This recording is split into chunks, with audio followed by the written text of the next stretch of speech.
Let's go to the book of Galatians chapter 2. Verse 20 says, I have been crucified with Christ, and I no longer live, but Christ lives in me. And the life which I now live in the flesh, because we continue to live in the flesh, the apostle says, I live by faith in the Son of God, who loved me and gave himself for me. I live it in the faith of whom?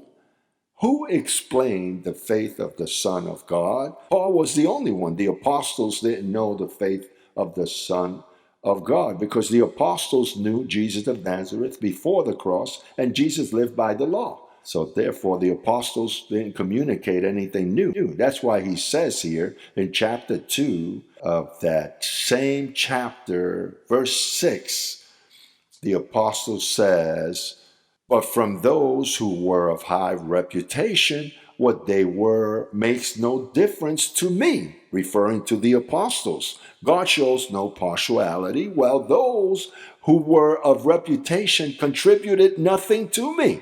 Why didn't they contribute anything new? Because they knew nothing. Because Jesus, when he was with them, he never communicated the faith of the gospel.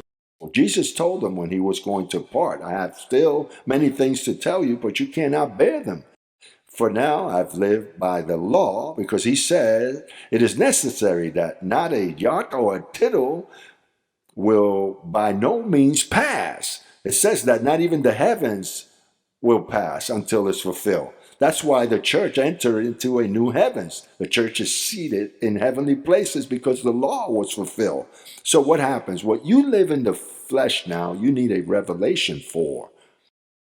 If Christ, it's already in your life and you are safe, you can't continue to live however you wish. You have to seek. Apostle, what is the faith of the Son of God? It is written in 14 epistles. It isn't in the 39 books of scripture. It isn't in the 5 books of history, Matthew, Mark, Luke, John, and the book of Acts. It isn't there. Nor is it in the book of James, 1st, 2nd Peter, 1st, 2nd, 3rd of John, Jude, and the book of Revelation.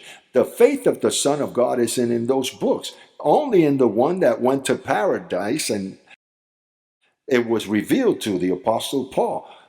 I don't know why the people say we are false and call me false prophets. I don't know how they get confused when we are just trying to do them a favor.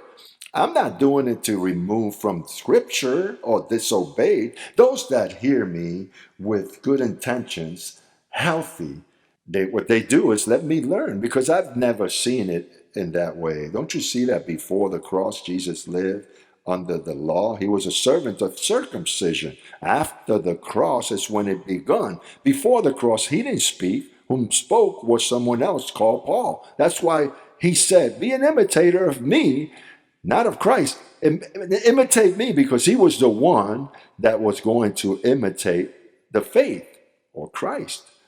There's a mandate. I no longer live. That's a mandate.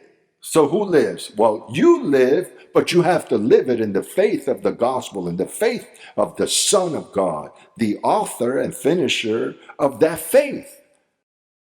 After he died is when he explained it, not before. Always hold firm to that truth. This ministry is after the cross, because after, nothing new was communicated.